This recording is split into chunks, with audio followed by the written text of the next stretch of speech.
Olá a todos, sejam muito bem-vindos a mais uma aula de literatura portuguesa. E na aula de hoje, intitulada A Fundação do Estado Português, a Dinastia Afonsina e as Origens do Lirismo Peninsular, nós vamos estabelecer as relações entre literatura e história do período medieval, entendendo que há dois grandes períodos medievais na literatura portuguesa. É importante perceber que esse primeiro período está relacionado com a primeira dinastia, enquanto o segundo período está relacionado com a segunda. A primeira dinastia é a dinastia Afonsina, composta na ordem pelos seguintes reis: Dom Afonso Henriques, Dom Sancho I, Dom Afonso II, Dom Sancho II, Dom Afonso III, Dom Dinis, Dom Afonso IV, Dom Pedro I e Dom Fernando I. A dinastia de Avis inicia-se com Dom João I. Então temos Dom João I, Dom Duarte, Dom Afonso V, Dom João II, Dom Manuel I, Dom João III, Dom Sebastião.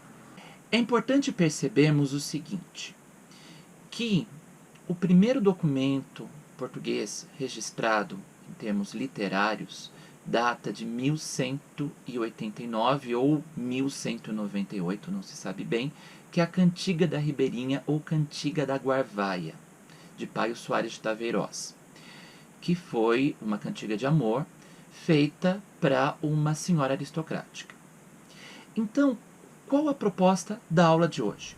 A proposta da aula de hoje é nós entendemos como que se produz, como que se funda o Estado português, a partir de um contexto peninsular dos vários reinos da Península Ibérica e a partir da fundação das guerras intestinas e também das guerras contra os mouros, como que se afirma uma primeira dinastia, que é a dinastia Afonsina, cujo primeiro rei, Dom Afonso Henriques, funda esse Estado nacional, que é Portugal.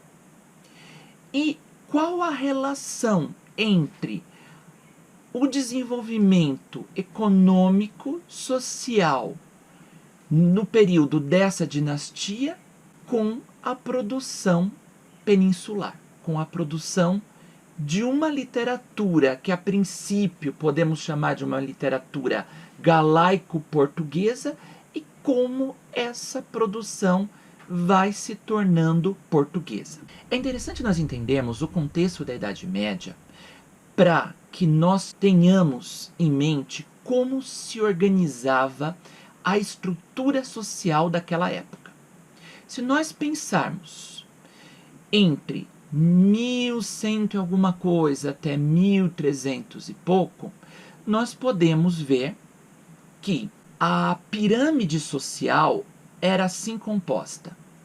No topo da pirâmide, um rei, na parte um pouco mais baixa, a nobreza e o clero, que eram isentos de impostos, eram proprietários de terras e cobravam impostos do povo. Era o povo, os camponeses, os lavradores, que sustentavam o clero e a nobreza e pagavam impostos e também tinham que trabalhar para o rei nas guerras de reconquista. O que são as guerras de reconquista? Vale lembrar que vários povos invadiram a Península Ibérica, entre eles os muçulmanos, e as guerras de reconquista elas foram financiadas pela igreja, porque tinham como objetivo a ampliação da fé, mas também como objetivo prático a ampliação de território. Essas guerras de reconquista foram possibilitando que o território do inicial condado portucalense se ampliasse no que é hoje o Portugal da Península. Quando nós vemos que a estrutura social a partir do rei, da nobreza e do clero, são os poderes maiores, são as instâncias de poder que submetem ao povo numa relação de suzerania e vassalagem, nós temos que entender o que é o suzerano. O suzerano é o dono do feudo. Nós estamos a falar num sistema feudal, feudalismo, em que há várias terras. Ainda não temos uma unificação total do território português. Há várias terras e essas terras pertencem aos nobres. O que acontece? O suzerano é o dono da terra. Ele tem o vassalo, que é quem trabalhava na terra em troca de proteção. Nós ainda não temos um grande desenvolvimento do comércio. Nós temos os burgos, que são as cidades próximas de castelos, que vão sendo configuradas a partir de práticas comerciais como o artesanato e o comércio. Só que isso vai sendo aos poucos, vai sendo gerada uma outra classe, que é a burguesia, bem aos poucos. Essa hierarquia social é extremamente rígida, o que faz com que esse sistema político-econômico chamado feudalismo seja alicerçado numa concepção de vida chamada teocentrismo. Teo, Deus. Centrismo, centro. Deus como centro. Deus passa a ser visto como um ser absoluto que dita as normas sociais e os comportamentos individuais, determinando essa concepção servil de que o homem nasce para servir. O homem nasce para obedecer e seguir um caminho pré-determinado por Deus. Portanto, o feudalismo está em relação direta com o teocentrismo. É importante nós vermos que nesse contexto das guerras de reconquista foram feitos usos da imagem do apóstolo de Cristo, do Santiago. O centro irradiador dessa produção literária galaico-portuguesa era a cidade de Santiago de Compostela, na região noroeste da Espanha, na região da Galiza. Naquela época, o reino da Galiza era um reino independente, de Castela. E, portanto, nós temos um grande florescimento cultural dessas cantigas medievais. E a cidade de Santiago de Compostela era um grande eixo de peregrinação, porque lá estaria o corpo do apóstolo Santiago, que tinha pregado nessas regiões. Só que nós podemos pensar, no primeiro século depois de Cristo, Cristo morre aos 33 anos, como que mais de 10 séculos existiria essa figura do Santiago Matamoros? Então foi feito um uso da figura do apóstolo Santiago, convertido num emblema das guerras de reconquista. Como vocês veem, no slide à esquerda, nós vemos o interior, o altar-mor da Catedral de Santiago de Compostela, com do lado atrás desse altar-mor, as pessoas podem subir e podem beijar o apóstolo, a estátua do apóstolo. E descendo a uma espécie de cripta em que está o túmulo do apóstolo. No slide do lado direito, nós temos uma tela, também na Catedral de Santiago de Compostela, com a representação de Santiago num cavalo branco, com uma espada a lançar sobre um mouro. Então, isso foi um uso, ao mesmo tempo religioso e político, nesse contexto das cruzadas, como eu disse.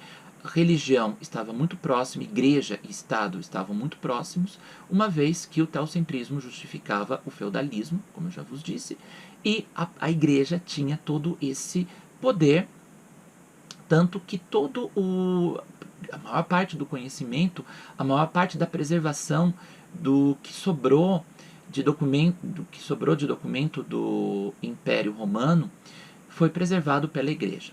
Muitas pessoas leem, muitos historiadores leem de maneira equivocada a Idade Média como Idade das Trevas, pelo fato de que boa parte do conhecimento está nos conventos. Só que o que nós temos nessa época, não há uma imprensa, ainda não houve a invenção da imprensa. Portanto, os documentos eles são todos copiados pelos monges copistas. Foram os monges, a partir dos mosteiros, que propiciaram esse conhecimento, propiciaram a preservação dos documentos anteriores a essa época. Quando nós pensamos, então, Santiago de Compostela como centro irradiador do conhecimento da península, nós temos que entender o que acontece com a fundação de Portugal. Portugal, o condado portucalense, ele se desmembra do reino da Galiza a partir de um dote dado pelo rei para uma de suas filhas. Para uma de suas filhas, ele dá a região da Galiza, para Dona Urraca, e para outra das suas filhas, a Dona Teresa ou Dona Tareja, ele dá o condado portucalense, no casamento que elas fazem com príncipes borgonheses, da região de Borgonha, na França. Bom, é interessante perceber que a França é um centro irradiador de cultura, tanto que os primeiros trovadores eles surgem na França, principalmente na região de Provence, e é interessante que a corte peninsular, dos vários reinos peninsulares, estabelece esses casamentos com nobres franceses. Bom, o conde Henrique de Borgonha casa-se, portanto, com a Dona Tareja e tem um filho que é o Dom Afonso Henriques. Morto o conde, a Dona Tareja, que parece que já tinha um amante, esse amante, que agora é seu padrasto do Dom Afonso Henriques, planeja, junto com ela, fazer com que o Dom Afonso Henriques não herde nada, que ela seja responsável pelo condado portucalense. E o Dom Afonso Henriques, apoiado pelo povo, trava uma luta contra a mãe. Camões chega a comparar essa mãe como a Medeia, o mito da Medeia, a Medeia que mata os filhos, e uma mãe extremamente vingativa, para se vingar do marido, mata os filhos. E é interessante ver que então Dom Afonso Henriques trava essa luta contra a mãe na Batalha de São Mamed. Alguns historiadores dizem que ele chegou a prender a mãe em Lanhoso, no castelo de Lanhoso. Outros dizem que simplesmente ele a expulsou do reino e que ela teria jogado uma praga nele. Então nós temos essa batalha, ela aconteceu na cidade de Guimarães, que fica já no norte de Portugal, que já havia um castelo. Nós temos no slide à direita o castelo de Guimarães, pelo menos as ruínas desse castelo, cuja fundação data de 958. E nós temos uma estátua bem recente, que é a estátua do Dom Afonso Henriques. E se vocês tiverem oportunidade para ir para Guimarães, num dos muros da cidade está escrito: aqui nasceu Portugal. Por que aqui nasceu Portugal? Porque foi a partir daí que Portugal se tornou independente e o povo aclamou o seu primeiro rei, que é o Dom Afonso Henriques. O Dom Afonso Henriques ele desenvolve várias batalhas no conjunto das guerras de Reconquista, e uma delas, que foi em 1147, ele fez uma promessa aos monges de Cister que se ele vencesse essa batalha, ele mandaria construir naquela região um mosteiro, que é o mosteiro de Alcobaça. Aqui nesse slide eu vos trago um azulejo datado bem posterior, em que aparecem os soldados de Dom Afonso Henrique a invadirem o castelo de Santarém e a tomarem esse castelo. Esse azulejo está na Sala dos Reis, que quando vocês entram no mosteiro de Alcobaça, vocês entram pela igreja, na porta principal. Ao virarem à esquerda, a primeira sala que aparece é a Sala dos Reis, onde vocês encontram vários painéis em azulejo celebrando a fundação do mosteiro. Em 1131, Dom Afonso Henriques fundou na cidade de Coimbra o mosteiro de Santa Cruz, da Ordem dos Crúzios.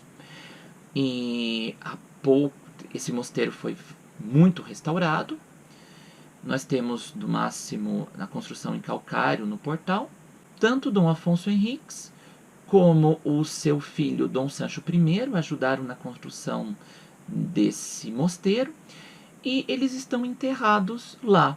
Vocês veem no slide à direita o túmulo de Dom Afonso Henriques, no mosteiro de Santa Cruz, que fica na região da Baixa de Coimbra. E o mosteiro de Alcobaça, construído entre os séculos XII e XIII, como vocês podem ver, uma grande horizontalidade, uma grande verticalidade, com uma rosácea no meio, um portal com arcos em ogiva, e no seu interior, no slide à direita, nós temos essa ideia, essa ilusão de continuidade a partir dos pilares que sustentam os arcos em ogiva, que imitam mãos em prece, como se fossem essas mãos em prece em busca do céu. E com grande luminosidade, uma vez que a arte gótica, diferente da arquitetura românica, que era anterior, ela tem uma quantidade muito grande de vitrais que permite a passagem da luz. Dom Afonso Henriques morreu, o território português ainda não estava totalmente consolidado, ainda havia mouros no sul de Portugal, na região chamada Alentejo, e também no Algarve. Vale lembrar, olhem os prefixos al, que são prefixos árabes. Então, as guerras de reconquista foram seguidas pelos seus descendentes, terminando com Dom Afonso III, que tem, nesse slide que eu vos trago, uma estátua que foi feita em sua homenagem, que fica na frente do museu da cidade de Faro, que fica no sul de Portugal, que fica na região do Algarve. Durante os reinados de Dom Afonso III e Dom Dinis, seu sucessor, nós vamos encontrar um grande florescimento de uma produção literária, não apenas aquela circunscrita aos mosteiros, não apenas aqueles relatos das vidas de santos, aquela produção hagiográfica. Nós vamos ter também uma produção fora dos muros dos conventos, fora dos muros da igreja. E, portanto, território português já praticamente todo consolidado, já período de paz, portanto, reinados de Dom Afonso III e Dom Dinis, um grande florescimento das cantigas, que nós vamos estudar na aula de hoje. Um outro elemento importante desse contexto é a questão da escolaridade. Uma das universidades mais antigas do mundo é a Universidade de Coimbra. Só que a Universidade de Coimbra ela foi fundada como Universidade de Lisboa em 1290 pelo rei Dom Dinis. Normalmente os reis eles não eram alfabetizados, mas o rei Dom Dinis era um rei não só alfabetizado, mas extremamente culto, tanto que ele produziu muitas cantigas. Ele é considerado o rei trovador. Essa universidade, como vocês veem no slide do lado esquerdo, que fica na parte alta de Coimbra, nós temos a torre que é chamada a Cabra. Por que ela é chamada a Cabra? Por causa do sino da torre que chamava os estudantes às aulas. E aqui do lado direito, a Faculdade de Direito da Universidade de Coimbra, uma das mais antigas do mundo. Dentro da Faculdade de Direito há uma sala, que é a Sala dos Capelos, que é a sala onde são feitas as defesas de tese. É bem interessante defender uma tese nessa universidade, porque além do júri, além dos membros da banca, nós somos julgados pelos reis de Portugal, porque há vários quadros desses reis. É uma sala que vale a pena a visita.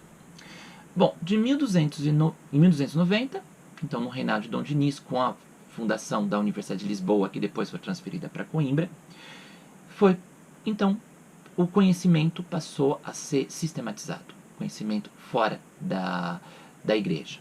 Tanto as guerras de reconquista e a consequente unificação do reino, terminada na época de Dom Afonso III, como a fundação da Universidade de Coimbra, podem ser considerados elementos de um contexto histórico para a fundação do lirismo peninsular, do lirismo, principalmente agora, cada vez mais se independizando da Galiza e chegando a Portugal.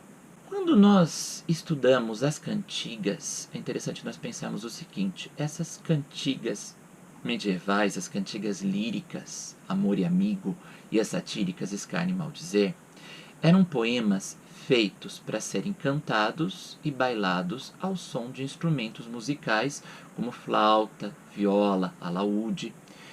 Nós temos no slide do lado esquerdo um alaúde. Então esses instrumentos eles eram utilizados para essas cantigas. Então não eram poemas independentes, eram poemas que se relacionavam com a música e a dança. A língua desses poemas é o galego-português. Ainda não temos, mesmo com a fundação da Universidade de Coimbra, ainda não há ainda o português não se configura como língua de ensino, embora o Dom Diniz já tenha decretado o português como língua oficial. E nós temos os vários artistas que estavam, já que essa poesia é uma poesia que depende também da música e da dança, então nós temos vários artistas. O trovador, que é aquele que compunha, normalmente é um nobre que compunha, já que o conhecimento chegava apenas a poucos.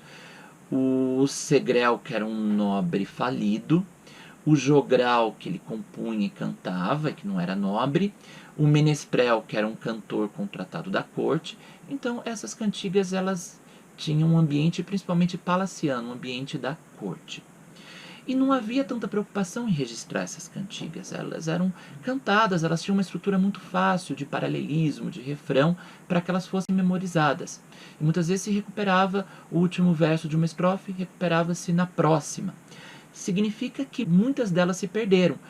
Por sorte foram registradas, pelo menos milhares delas foram registradas nos cancioneiros, são os conjuntos de canções, como o Cancioneiro da Ajuda, no reinado de Dom Afonso III, o Cancioneiro da Biblioteca Nacional, que reúne composições de trovadores dos reinados de Dom Afonso III e Dom Diniz, e o Cancioneiro da Vaticana, que tem todos os tipos de cantigas. Nós podemos dividir essas cantigas em cantigas líricas, que são as cantigas de amor e de amigo, e as satíricas, que são as cantigas de escárnio e maldizer. Então, a partir de agora, explicar-vos-ei um pouco sobre cada uma delas. Eu deixei nos slides as características de cada uma. Nós vamos fazer a leitura de cada cantiga e, à medida em que eu fizer a análise, nós vamos ver essas características. E a primeira cantiga que eu vos trago é uma cantiga de amor que tem origem nas cortes e na região de Provence, na França, no sul da França. Essas cantigas elas têm um ambiente cortês, palaciano e um caráter muito mais analítico, discursivo, com maior trabalho formal do que as outras cantigas. E sempre, naturalmente, as mulheres não tinham acesso à escrita, então autores masculinos e o eu lírico também masculino. Então é um homem que sofre a coita de amor, sofre devido à mulher por quem ele está apaixonado ser inatingível, então quanto mais inatingível, melhor, e ele sempre a chama de minha senhor, pelo fato de que é sempre uma mulher de condição social superior ou muitas vezes uma mulher casada. A dona que eu ame tenho por senhor, a mostrar-de-me a Deus, se vos em prazer for, se não, dá-de-me a morte. A que eu tenho por lume destes olhos meus, e porque choram sempre, a mostrar-de-me a Deus, se não, dá-de-me a morte. Essa que vós fizestes melhor parecer, de quantas sei, ai Deus, fazede-me a ver, se não, dá-de-me a morte. A Deus que me a fizeste, mais com caminho amar, mostrar-de-me a o possa com ela falar, se não dá-de-me a morte. Nessa cantiga do Bernardo de Bonaval, nós vemos as expressões senhor, então tenho por senhor a dona, nessa relação de vassalagem amorosa. Então, como marca desse contexto histórico-social, nós temos a vassalagem amorosa deste eu lírico, este eu que ama, de maneira desesperada e que sublima o seu desejo. Ao desejo erótico, mas esse desejo é sublimado.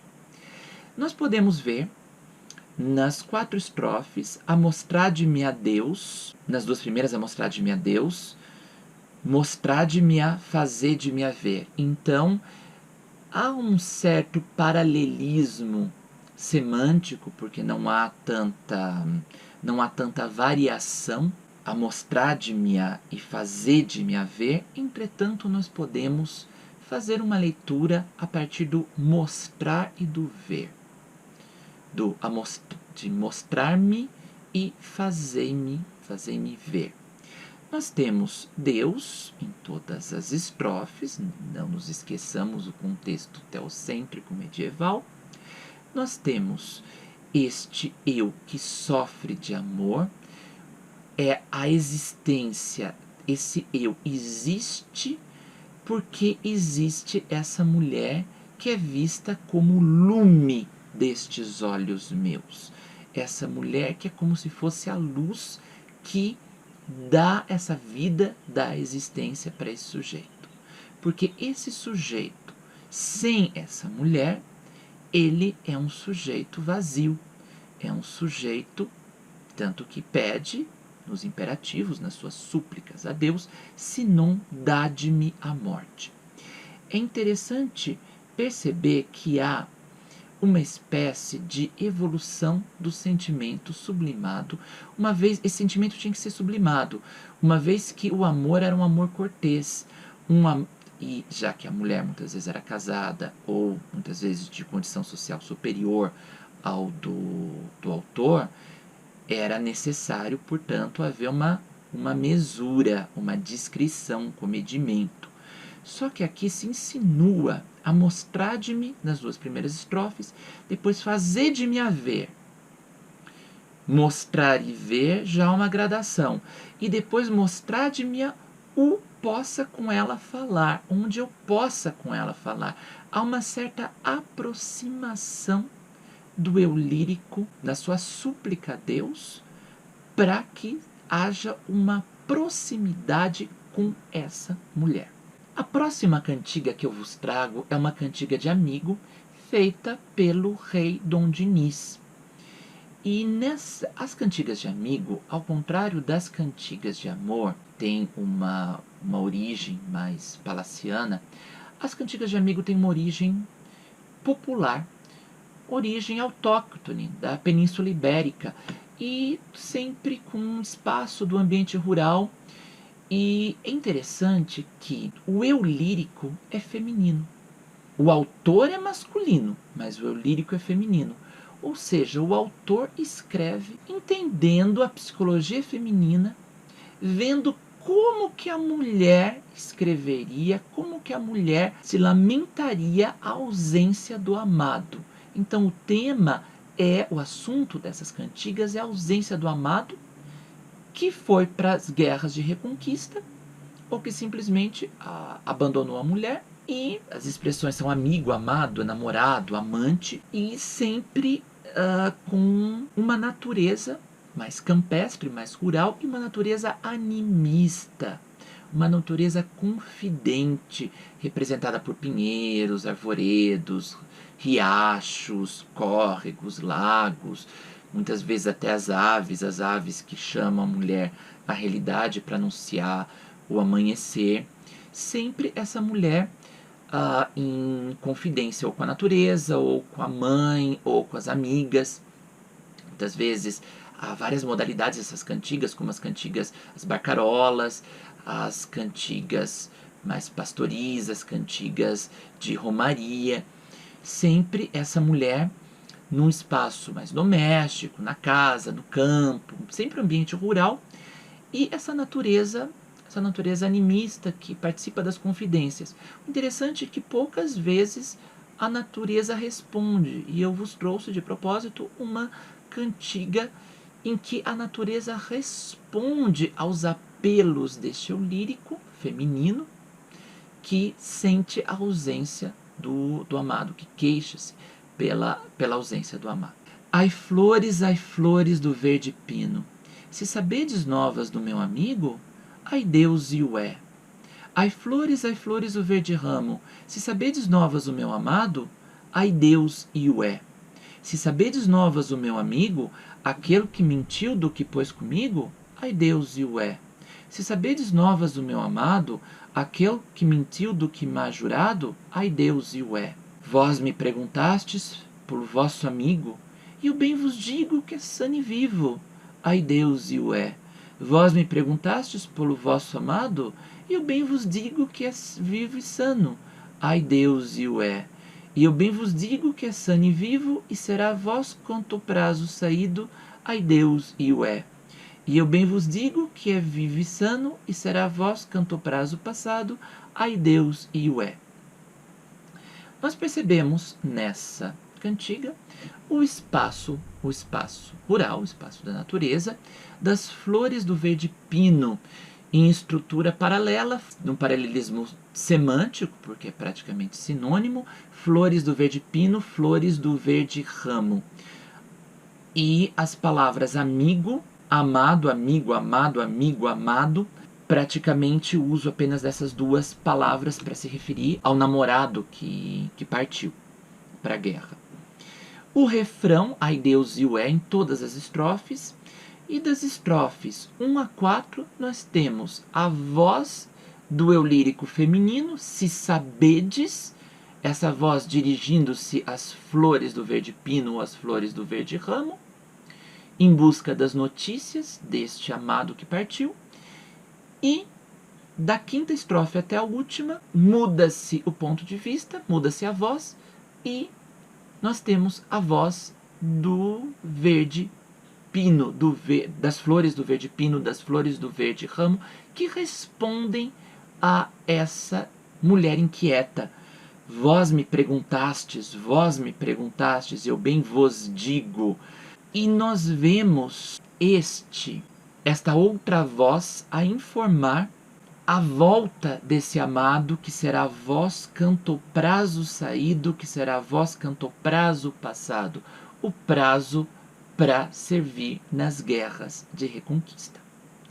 Então, nós vemos, em termos de elaboração formal, as cantigas de amigos são menos elaboradas que as cantigas de amor, obviamente, porque elas são de origem popular. Só que as cantigas de amigo, é interessante que são o ponto de vista feminino, mas da mulher do povo, da mulher rural. E enquanto as cantigas de amor apresentam um caráter mais analítico e mais discursivo, a cantiga de amigo apresenta um caráter muito mais narrativo e descritivo. Aqui nós temos uma cantiga dialogada, porque nós temos duas vozes, a voz da mulher e a voz das flores do verde pino. As cantigas satíricas, elas já aparecem em ambientes nada cortês, nada rurais, mas em ambientes dissolutos, em ambientes degradados, em ambientes de tavernas, ambientes de bebedeira, ambientes da vida boêmia. Elas não têm, de maneira geral, muitos críticos comentam que elas não têm tanto valor estético, mas elas funcionam como uma documentação viva das tabernas, dessa vida boêmia da época. Muitas vezes elas são cantadas por cantores de vida dissoluta e também acompanhadas de mulheres soldadeiras, aquelas que recebem soldo, que recebem salário, e também não de vida tão exemplar. Qual é a diferença entre as cantigas de escárnio e as de maldizer? As de escárnio, as sátiras são muito mais indiretas, há muito mais ironia e sarcasmo, as palavras são encobertas, enquanto as cantigas de maldizer, as sátiras são muito mais diretas, muitas vezes são citados os nomes que serão vítimas dessa língua ferina que vai como um chicote agredir o alvo. Uma delas, que eu não vou analisar com detalhes, porque a na própria estrutura vocês vão ver o próprio uso de termos chulos, de palavrões, muitas vezes uma linguagem até pornográfica. Então uma delas foi feita por um autor chamado Fernando Esguio, que é assim: a um frade dizem escaralhado, e faz pecado quem lhe vai dizer. Cá, pois ele sabe arreitar de fuder, cuideu que gajé de pisa riçado, e pois emprenha estas com que jaz, e faze filhos e filhas assaz. Ante lhe digo eu bem encaralhado. Escaralhado nunca eu diria, mas que traz anto caralho a reite, ao que tantas mulheres de leite têm, cá lhe pariram 3 em um dia, e outras muitas prenhadas que tem, e a tal frade cuideu que, muito bem, encaralhado peresto seria. Escaralhado não pode ser, o que tantas filhas fez em marinha, e que tem ora outra pastorinha prenhe que ora quer encaecer, e outras muitas mulheres que fode, e a tal frade bem cuideu que pode encaralhado peresto ser. Nessa cantiga nós vemos principalmente um uso de palavras de baixo calão, o que o Bakhtin chama, quando ele estuda a carnavalização, em que o mundo é posto às avessas, em que as hierarquias são rompidas, nós vemos como se nesse poema houvesse 2 vozes. A um frade dizem escaralhado. Escaralhado é impotente. Então, nós vemos o discurso de outrem, o que dizem sobre ele, que eu deixei marcado em amarelo. Dizem escaralhado, e faz pecado quem lhe vai dizer. Escaralhado na segunda estrofe. Escaralhado não pode ser. Se escaralhado não pode ser, o eu lírico apresenta, portanto, que esse frade não é escaralhado, mas sim encaralhado, com caralho. Então, e nós temos vários, que eu deixei em laranja: arreitar de foder, pissarriçado, emprenha estas, caralho arreite, pariram, prenhadas, encaralhado peresto seria, prenhe, mulheres que fode, encaralhado peresto ser. Então, nessas palavras ou expressões que eu deixei em laranja, essa voz opõe-se a uma voz marcada pelas aparências, porque as aparências, a um frade dizem escaralhado, dizem impotente, mas como pode ser impotente se nascem várias, se deixa prenhe várias mulheres? E aqui o termo prenhe, que é do campo mais animalesco, nós vemos esse baixo corporal. Então, nós vemos este eu, cuideu, nunca eu diria, cuideu muito bem, cuideu que pode, este eu que desmascara este frade visto pelos outros como impotente, é aqui visto como um frade encaralhado, como um frade marcado pela corrupção dos costumes, pelo fato de que não mantém uma vida de pobreza, uma vida de exemplo, uma vida de clausura, mas sim uma vida cortesã, uma vida totalmente dissoluta, com comportamentos condenáveis para um frade. Bom, então, como nós vimos, essas cantigas medievais, elas dão testemunho desse primeiro período medieval, que alguns autores consideram como marco inicial, 1198, com a primeira cantiga, a cantiga da Ribeirinha, e como marco final por volta de 1400, quando o Fernão Lopes é nomeado cronista-mor da Torre do Tombo pelo segundo rei da segunda dinastia, que é o rei Dom Duarte.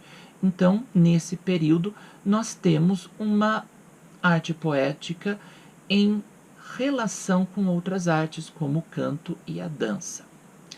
Então, deixo-vos aqui os slides e, no final, vou deixar um pequeno trecho de uma das cantigas. A maioria das partituras foram perdidas, mas uma delas, do Martin Codax, foi preservada. Então, por hoje é só.